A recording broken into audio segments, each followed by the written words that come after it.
وَلَقَدْ يَسَّرْنَا الْقُرْآنَ لِلذِّكْرِ فَهَلْ مِن مُّدَّكِرٍ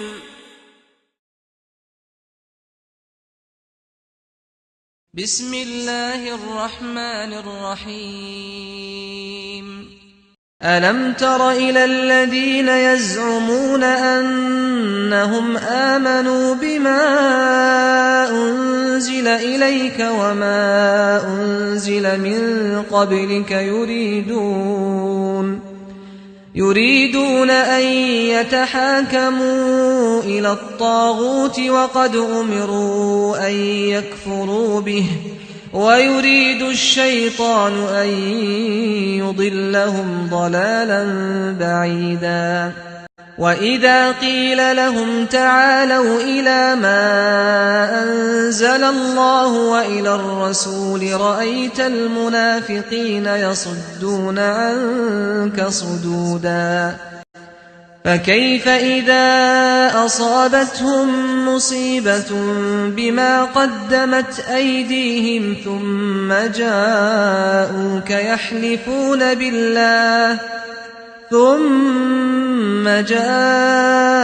يحلفون بالله إن أردنا إلا إحسانا وتوفيقا أولئك الذين يعلم الله ما في قلوبهم فأعرض عنهم وعظهم وقل لهم في أنفسهم قولا بليغا وما أرسلنا من رسول إلا ليطاع بإذن الله ولو أنهم إذ ظلموا أنفسهم جاءوك فاستغفروا الله واستغفر لهم الرسول لوجدوا الله توابا رحيما فلا وربك لا يؤمنون حتى يحكموك فيما شجر بينهم ثم لا يجدوا في أنفسهم حرجا مما قضيت ويسلموا تسليما ولو أنا كتبنا عليهم أن اقتلوا أنفسكم أو اخرجوا من دياركم ما فعلوه إلا قليل منهم ولو أنهم فعلوا ما يوعظون به لكان خيرا لهم وأشد تثبيتا وإذا لآتيناهم من لدنا أجرا عظيما ولهديناهم صراطا مستقيما ومن يطع الله والرسول فأولئك مع الذين أنعم الله عليهم من النبيين والصديقين والشهداء والصالحين وحسن أولئك رفيقا ذلك الفضل من الله وكفى بالله عليما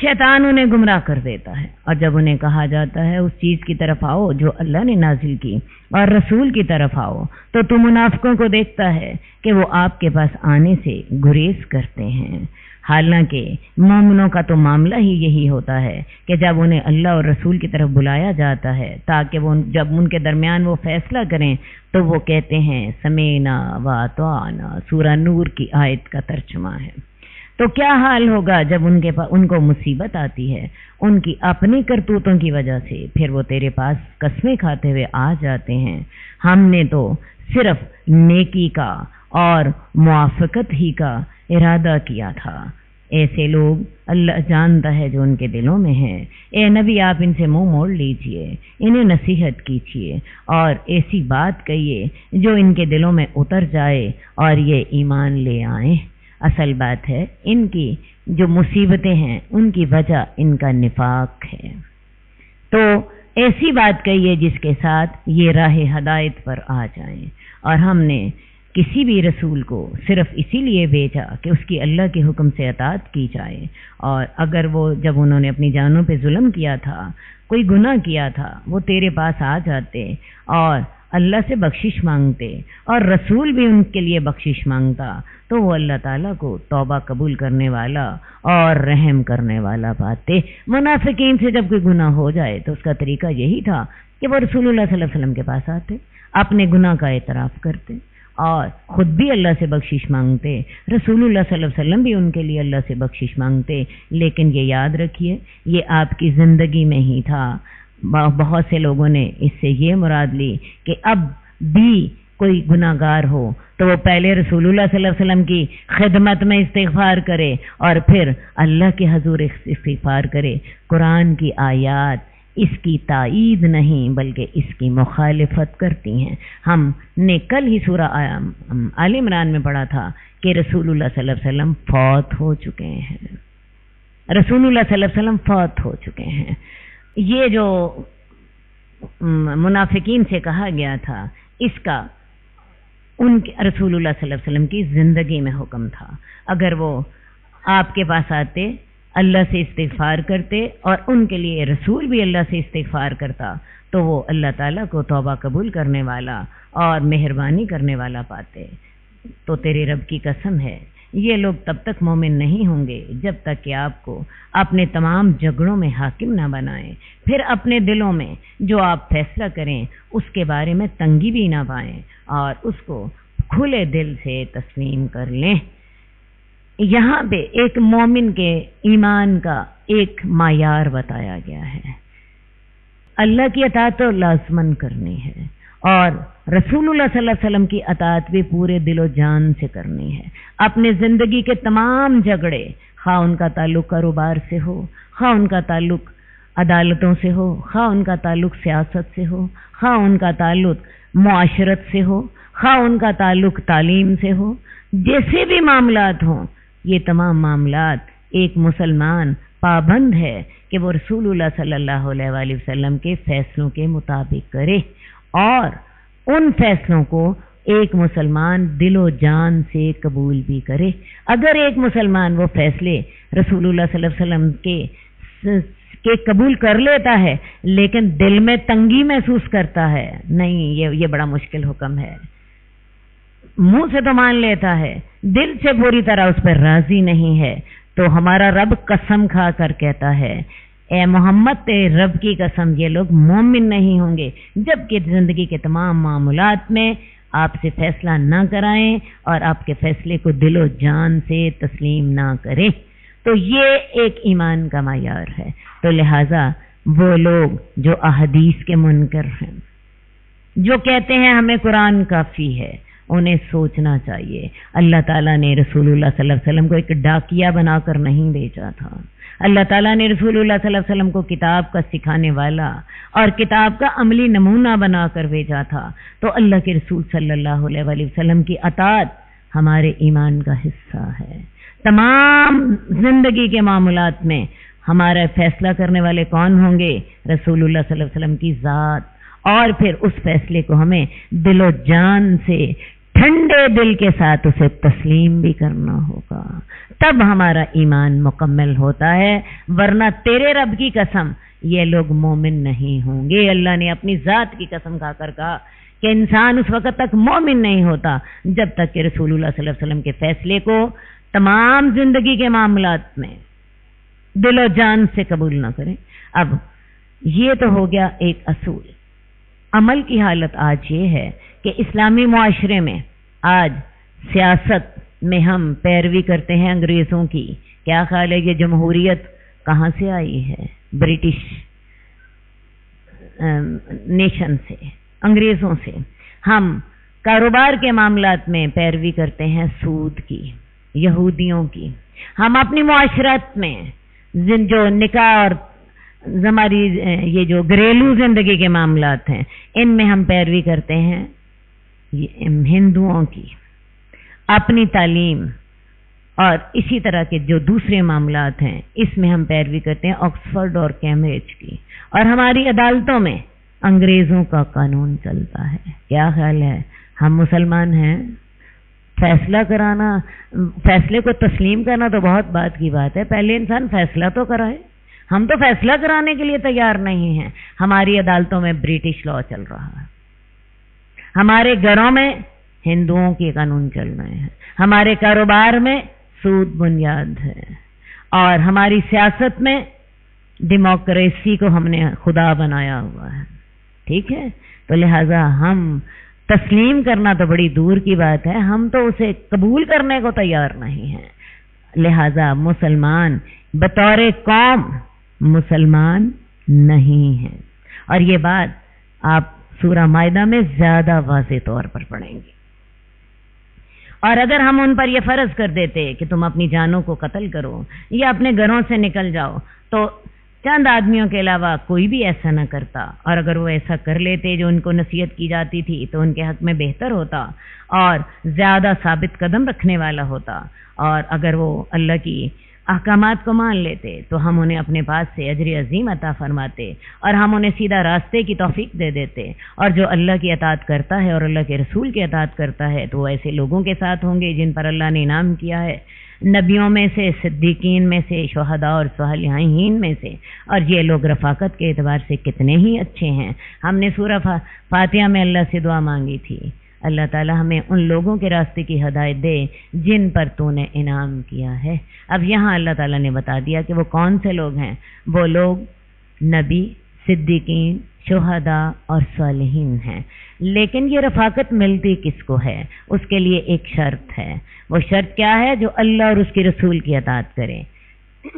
حضرت عائشہ رضی اللہ تعالیٰ عنہ فرماتی ہیں کہ ایک صحابی آپ کے پاس آئے اور کہنے لگے، اے اللہ کے رسول، آپ مجھے میری جان سے بھی زیادہ پیارے ہیں اور میری اولاد سے بھی زیادہ عزیز ہیں۔ جب میں اپنے گھر میں ہوتا ہوں مجھے صبر نہیں آتا، یہاں تک کہ آپ کو آ کر دیکھ لیتا ہوں اور اپنی آنکھیں ٹھنڈی کر لیتا ہوں، اور جب مجھے اپنی اور آپ کی موت یاد آتی ہے تو میں سمجھتا ہوں کہ آپ جنت کے اعلیٰ مراتب میں نبیوں کے ساتھ ہوں گے، اور میں اگر جنت میں داخل ہو بھی گیا تو میں کہیں نچلے مرتبوں میں ہوں گا، میں تب مجھے چین کیسے آئے گا؟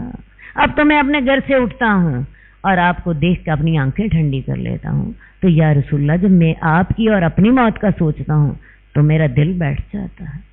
ٹھیک ہے، تو اس نے اپنی محبت کا اظہار ان الفاظ میں کیا، آپ نے کوئی جواب نہیں دیا۔ تھوڑی دیر بعد آیت نازل ہو گئی اور آیت نے بتا دیا کہ تمہیں نبیوں کا ساتھ مل سکتا ہے، تمہیں صدیقین کا ساتھ مل سکتا ہے، شہداء اور صالحین کا ساتھ مل سکتا ہے۔ کس شرط کے ساتھ؟ میں یوتی اللہ والرسول، اللہ اور اس کی رسول کی اطاعت کرو۔ تو لہٰذا اللہ کی محبت کا معیار بھی اور اللہ کے رسول کی محبت کا معیار بھی میری زبانی محبت نہیں ہے، کھوکھلی مخالی خولی محبت کے دعوے نہیں ہیں۔ اس کو پرکھا کس سے جائے گا؟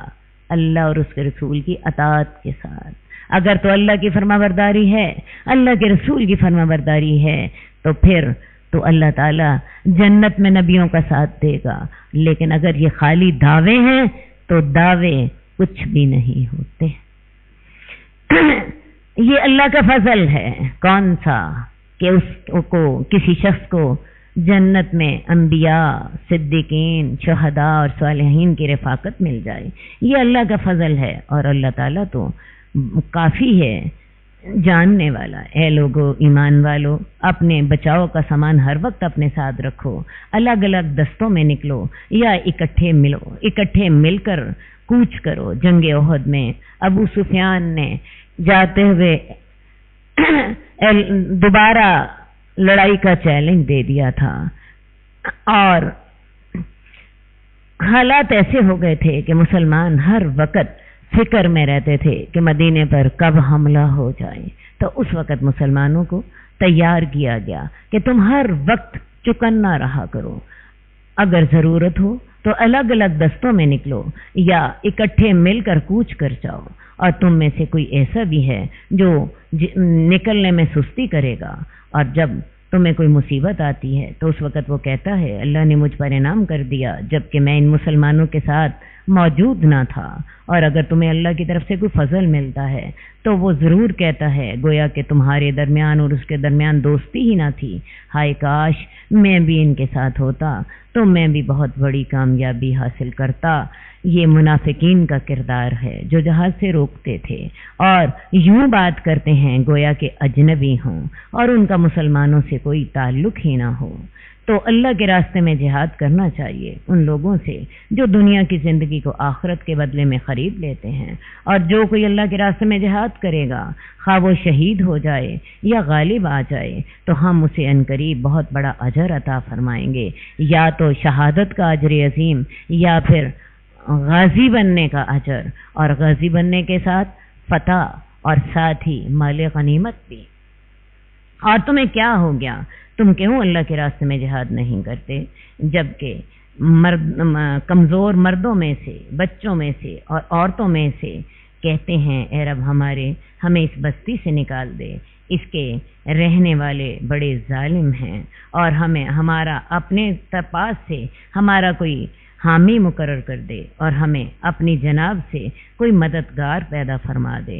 اس آیت میں ان کمزور مسلمانوں، بیواؤں اور بچوں کی طرف اشارہ ہے جو مکہ یا بعض قبائل میں آباد تھے، اسلام قبول کر چکے تھے، ہجرت کی قدرت نہ رکھتے تھے۔ اس آیت میں ایسے مسلمانوں کی مدد کے لیے جہاد کی ترغیب دی گئی ہے۔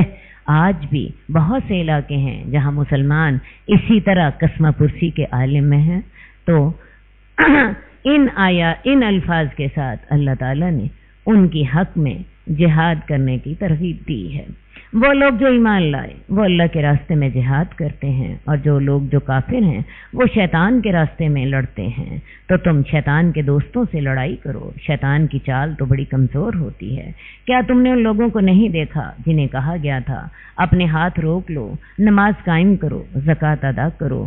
مکی دور میں آپ کو پتہ ہے ظلم کا جواب دینے کی اجازت نہ تھی، لیکن مدینے میں آنے کے بعد پھر مسلمانوں کو جہاد کی اجازت دے دی گئی، بلکہ اجازت کے بعد پھر جہاد فرض کر دیا گیا۔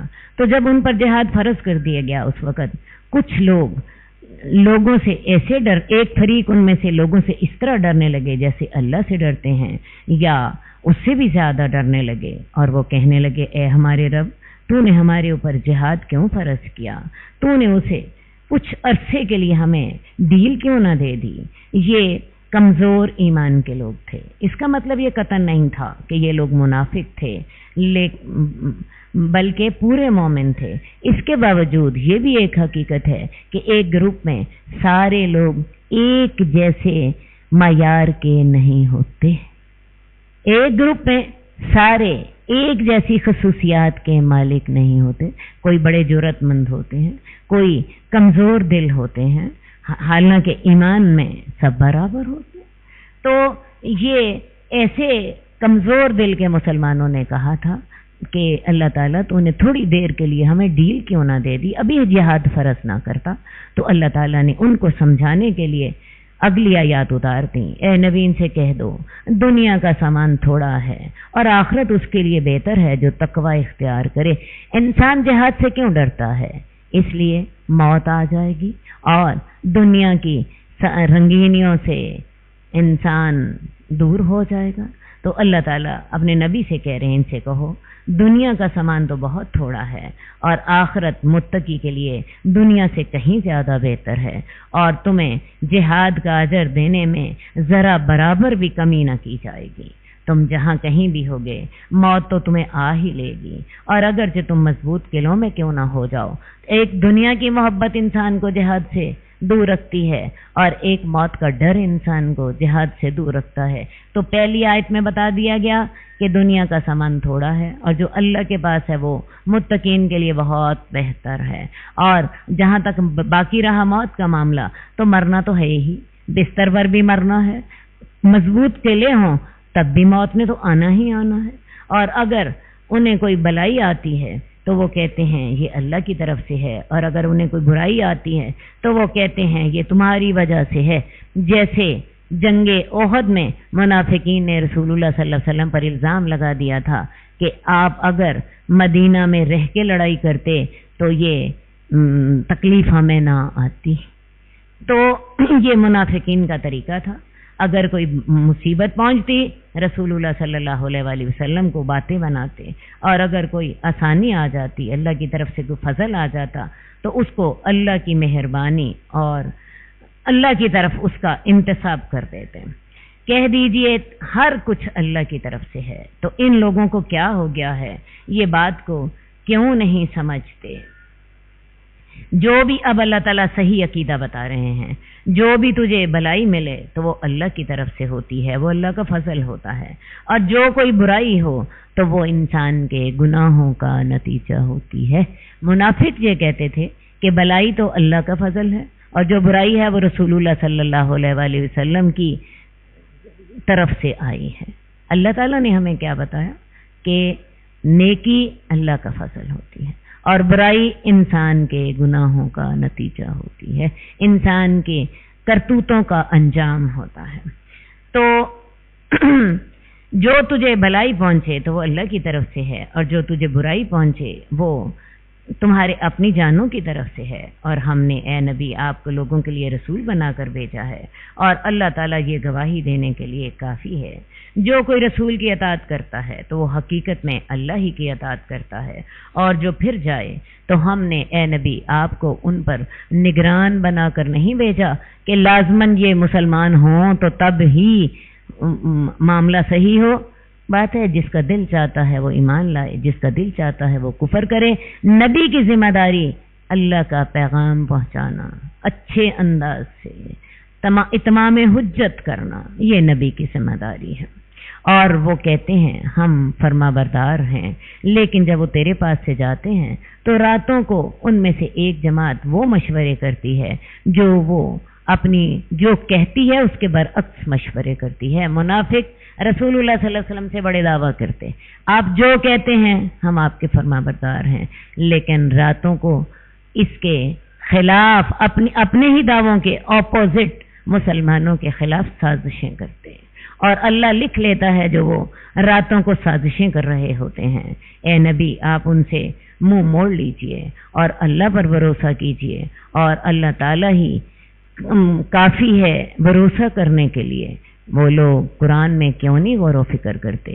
اگر قرآن غیر اللہ کے پاس سے ہوتا تو اس میں وہ بہت سا اختلاف پاتے۔ انسان اگر شروع سے آخر تک کتاب میں کوئی اختلاف نہ ہو تو یہ اس بات کی دلیل ہے کہ یہ کلام اللہ کی طرف سے آیا ہے، ورنہ انسان کی اپنی حالت تو یہ ہے کہ بچپن کے خیالات کی جوانی میں نفی کر رہا ہوتا ہے اور جوانی کے خیالات کی بڑھاپے میں تردید کر رہا ہوتا ہے۔ صرف یہی نہیں بلکہ ہر روز اس کے خیال میں تبدیلی اضافہ ہوتا ہی رہتا ہے۔ تو اللہ کے کلام میں آپ دیکھ لیجئے جو حکم اس کی ابتدا میں آیا وہی حکم اس کے انتہا تک چلتا ہے، اس میں کہیں بھی اختلاف نہیں آتا۔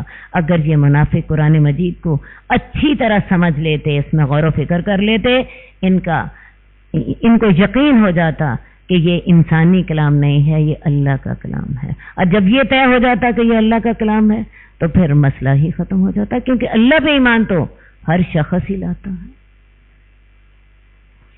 یہ قرآن میں غور و فکر کیوں نہیں کرتے؟ اگر یہ غیر اللہ کے پاس سے ہوتا تو وہ اس میں بہت بڑا اختلاف پاتے. تو لہٰذا قرآن مجید میں اختلاف کا نہ ہونا بجائے خود اس بات کا ثبوت ہے کہ یہ اللہ کی طرف سے نازل شدہ ہے.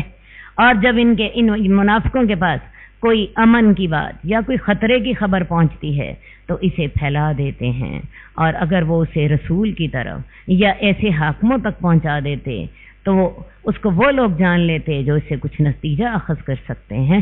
تو ایک افواہ کو، سنی سنائی بات کو پھیلا دینا منافق کا طرز عمل ہوتا ہے، ایک مومن کا نہیں. اس کی بجائے اسے ایسے لوگوں کے علم میں لانا چاہیے جو کہ اس سے کوئی نتیجہ نکال کے اس کے اوپر کوئی عمل کر سکیں. تو افواہیں پھیلانا منافقوں کا کام ہے، جبکہ مسلمانوں کا طرز عمل کیا ہوتا ہے؟ وہ کسی مجاز اتھارٹی کو اس کی خبر دیتے ہیں تاکہ اس کے بارے میں وہ کوئی ایکشن لے سکیں. اور اگر اللہ تعالیٰ کا فضل تم پر نہ ہوتا، اس کی رحمت نہ ہوتی تو تم شیطان کے پیچھے لگ جاتے. حضرت ابو ہریرہ رضی اللہ تعالیٰ عنہ کہتے ہیں کہ رسول اللہ صلی اللہ علیہ وسلم نے فرمایا، کسی آدمی کے جھوٹا ہونے کے لیے یہی بات کافی ہے کہ ہر سنی سنائی بات آگے کر دے. جب آپ کوئی سنی سنائی بات آگے کر دیتے ہیں تو اگلا شخص یہ کہتا ہے میں نے فلاں سے سنی ہے، اس میں آپ ذمہ دار ہوتے ہیں. تو انسان کے جھوٹا ہونے کے لیے اتنی بات ہی کافی ہے کہ ہر سنی سنائی بات آگے کر دیں، حالانکہ اگلے نے وہ آپ کے نام سے سنی ہے. آپ کا یہ فرض بنتا ہے جب ایک بات آپ کے حوالے سے معاشرے میں پہنچائی جا رہی ہے تو آپ تحقیق کریں، اور اگر وہ بات سچی ہے تو منہ سے نکالیں، ورنہ آپ اس میں ذمہ دار نہ بنیں. تو انسان کے جھوٹا ہونے کے لیے اتنی بات ہی کافی ہے کہ ہر سنی سنائی بات آگے بیان کر دیں. تو اللہ کے راستے میں جہاد کیجیے، آپ کو صرف اپنی جان کی ہی ذمہ داری ہے، اور مسلمانوں کو جہاد کی ترغیب دیجیے. شاید کہ اللہ تعالیٰ کافروں کی لڑائی روک دے، اور اللہ تعالیٰ زیادہ سخت ہے لڑائی کرنے میں اور زیادہ سخت ہے سزا دینے میں. جو کوئی اچھی سفارش کرے گا، جیسے رسول اللہ صلی اللہ علیہ وسلم کو جہاد کی ترغیب دینے کا حکم دیا گیا ہے، اسی طرح کوئی اور شخص اچھی سفارش کرتا ہے تو اس کے لیے اس میں سے ایک حصہ ہوتا ہے، اور جو کوئی بری سفارش کرتا ہے وہ اس کی ذمہ داری میں سے ایک حصہ پاتا ہے. انسان کی زندگی انتہائی ذمہ داری کی زندگی ہے. آپ اپنی زندگی میں کوئی اچھی بات کرتے ہیں اور آپ کی اچھی بات کو کوئی شخص قبول کرتا ہے تو آپ کو اس میں سے ثواب ملتا ہے. یہ سفارش ضروری نہیں ہوتی کہ آپ زبان سے کریں، آپ عمل سے بھی کر رہے ہوتے ہیں. مثال کے طور پہ والدین حلال کماتے ہیں، محنت کی زندگی گزارتے ہیں، اپنی اولاد خود نمازی ہیں، خود اللہ کی فرما برداری کرتے ہیں، تو ضروری نہیں ہوتا کہ ہر بات زبانی ہی کہی جائے.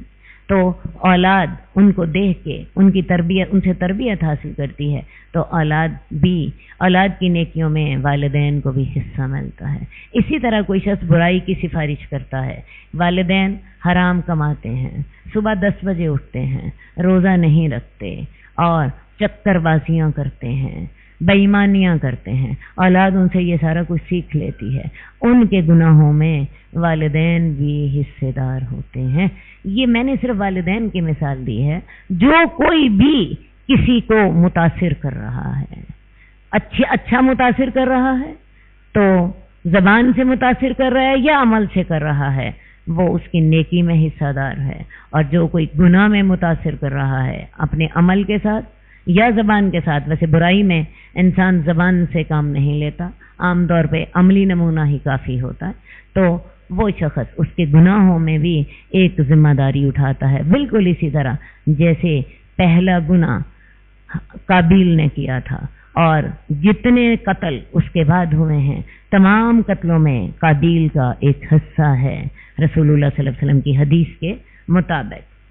اور اللہ تعالیٰ تو ہر شے پر نگران ہے، چھوٹی چھوٹی چیزوں کا بھی حساب ہوگا. یہاں تک کہ قرآن مجید میں آتا ہے کہ انسان جو اپنے منہ سے لفظ نکالتا ہے اللہ تعالیٰ نے ان کا بھی حساب لینا ہے، بلکہ انسان کی نیتوں کا بھی حساب ہوگا. قرآن مجید میں ہے یوم تبلی السرائر، اس دن تمہاری نیتوں کا بھی جانچ پڑتال ہوگی. تو انسان یہاں پہ ایک ذمہ دار زندگی گزارنے کے لیے آیا ہے. اس کی زندگی اتنی فالتو نہیں ہے کہ جو مرضی بکتا رہے اور جو مرضی عمل کر کے سمجھے کہ اس سے کوئی فرق نہیں پڑتا. اور جب تمہیں سلام کیا جائے تو تم اس سے بہتر سلام کرو یا ویسا ہی لوٹا دو. یقیناً اللہ تعالیٰ ہر شے کا حساب لینے والا ہے. حضرت ابو ہریرہ کہتے ہیں کہ رسول اللہ صلی اللہ علیہ وسلم نے فرمایا کہ کیا میں تمہیں ایسی چیز نہ بتاؤں جب تم اسے کرو تو آپس میں محبت کرنے لگو، آپس میں سلام خوب پھیلاؤ. اسی طرح حضرت عمران کہتے ہیں ایک آدمی آپ کے پاس آیا اور کہا السلام علیکم، تو آپ نے کہا 10 نیکیاں. ایک اور آدمی آیا، اس نے کہا السلام علیکم ورحمۃ اللہ، آپ نے فرمایا 20. ایک اور آدمی آیا، اس نے کہا السلام علیکم ورحمۃ اللہ وبرکاتہ، آپ نے فرمایا 30. اور ان چھوٹی چھوٹی نیکیوں کا بھی اللہ نے حساب رکھنا ہے. دیکھیے الفاظ کیا ہیں. جب تمہیں سلام کیا جائے، زندگی کی دعا دی جائے تو تم اس سے بہتر دعا دو یا اس کو لوٹا دو. یقیناً اللہ تعالیٰ ہر شے کا حساب لینے والا ہے. اور ویسے بھی ہم لوگ سلام کو ایک عادتاً کر لیتے ہیں، حالانکہ سلام ایک بہت بڑی دعا ہے جو انسان کافر کو نہیں دے سکتا. سلام سے مراد ہوتا ہے السلام علیکم، تمہارے اوپر سلامتی ہو، تمہارے جان کی، مال کی، اولاد کی، گھر کی، عزت کی، آبرو کی، کاروبار کی، صحت کی، زندگی کی، ہر شے کی سلامتی اس کے اندر موجود ہوتی ہے. اسی لیے اگر کوئی کسی سے جھگڑا ہو جائے تو آپ اسے السلام علیکم کہہ کر دعا دیتے ہیں، وہ جھگڑا ختم ہو جاتا ہے. تو یہ سلام اس نیت سے کیا کریں کہ میں اگلے کو یہ دعا دے رہی ہوں، اور اگلا آپ کو دعا دے تو اسی نیت کے ساتھ اسے قبول بھی کیا کریں، اور اس کے ساتھ السلام علیکم کہنے کی اپنے آپ کو عادت ڈالیں. السلام علیکم کا مطلب ہوتا ہے تم پر موت ہو. اسی طرح آج کل کے بچوں کا طریقہ ہے ہیلو ہائے. میں آپ کو بتاؤں یہ اسلامی طریقے نہیں ہیں، یہ کفار کے، یہود اور عیسائیوں کے طریقے ہیں، اور ہمیں ان کی طریقوں کی پیروی کرنے سے منع کیا گیا ہے اتنی سختی کے ساتھ کہ اللہ کے رسول فرماتے ہیں جو کسی قوم کی مشابہت کرتا ہے وہ انہی میں سے ہو جاتا ہے. اللہ اس کے سوا کوئی معبود نہیں، وہ تمہیں قیامت کے دن تک کو جمع کرے گا جس میں کوئی شک نہیں، اور اللہ سے زیادہ اپنی بات میں کون سچا ہے. یہ زندگی کے روزمرہ اعمال کے سلسلے میں قیامت کے نظریے کو ہمیشہ سامنے رکھو، حساب کتاب کو ہمیشہ سامنے رکھو. اسی سے ہی انسان میں تقوی پیدا ہوتا ہے. اللہ تعالی ہمیں ہدایت کی توفیق عطا فرمائے. قد خصك الرحمن بالفضل والتيجان